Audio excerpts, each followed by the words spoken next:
जय हिंद साथियों, आप सभी को नमस्कार।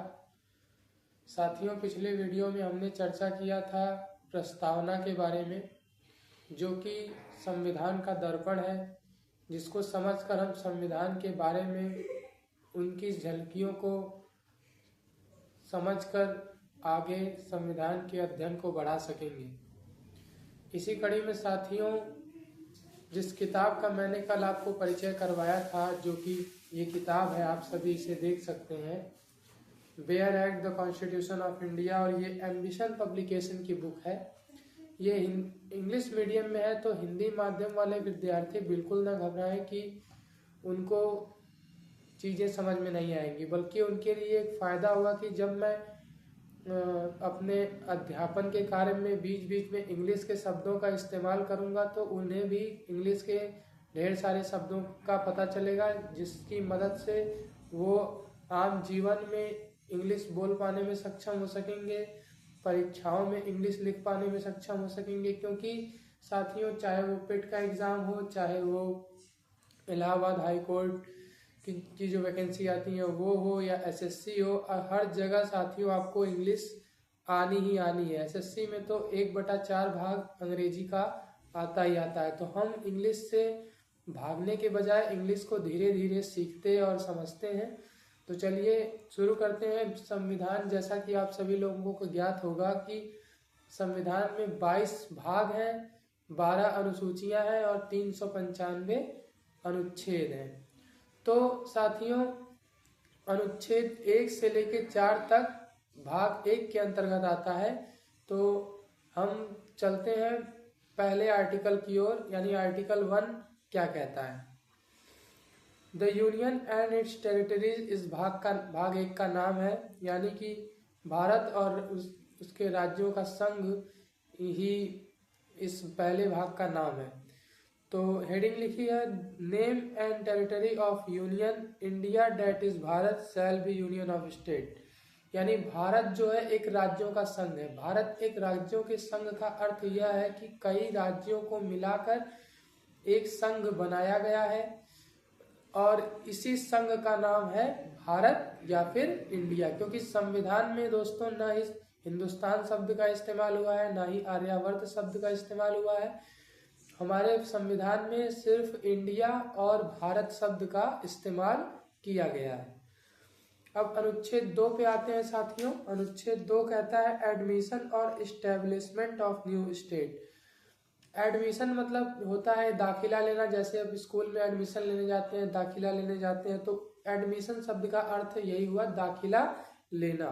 और इस्टेब्लिशमेंट ऑफ न्यू स्टेट, यानी कि साथियों अगर किसी विदेश का, जैसे कि नेपाल का कोई भाग जो है वो भारत में सम्मिलित किया जा रहा है, तो ये जो किया जाने की ये प्रक्रिया है, ये संविधान के अनुच्छेद 2 के तहत की जाएगी।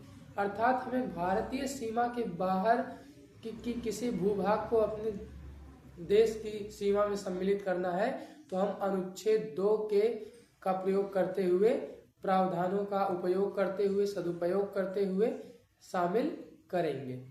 अब साथियों आते हैं अनुच्छेद 3 पे, formation of new state and alteration of areas boundaries और नेम ऑफ एग्जिस्टिंग स्टेट। यानी कि जो साथियों वर्तमान में हमारे 28 राज्य और 8 केंद्र शासित प्रदेश है, इस तथ्य के बारे में बच्चा जानता है और आप सभी दर्शक गण भी जानते होंगे। तो साथियों जो वर्तमान में हमारे देश में राज्य हैं, उन राज्यों को अलग करके अगर कोई स्टेट बनाया जाता है, तो ये अनुच्छेद 3 के तहत ये प्रक्रिया संचालित की जाएगी। जैसे उदाहरण स्वरूप देखें तो 9 नवंबर 2000 को उत्तर प्रदेश से कटकर उत्तराखंड बना, वहीं झारखंड जो है वो बिहार से कट के बना, और वहीं छत्तीसगढ़ मध्य प्रदेश से कट के बन गया। अब चलते हैं साथियों अनुच्छेद 4 पे। Law made under article 2 and 3 to provide for the amendment of the first and the 4th schedule and supplemental incidental और कॉन्सेक्वेंटियल मैटर्स।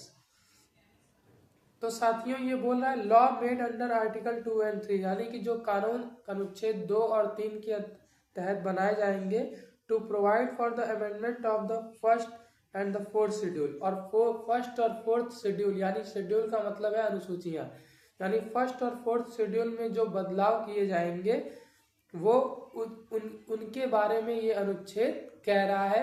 साथियों एक बात मैं आपको बता दूं, मैं खुद भी यूपी पुलिस का एग्ज़ाम क्वालिफाई किया, अभी यूपी पुलिस में कार्यरत हूँ। और मैंने एसएससी जीडी का एग्ज़ाम क्वालिफाई किया, मैंने इलाहाबाद हाई कोर्ट जो प्यून का एग्ज़ाम होता है जो उसमें भी उसका प्री क्वालिफाई किया, मेंस मेरा नहीं हुआ।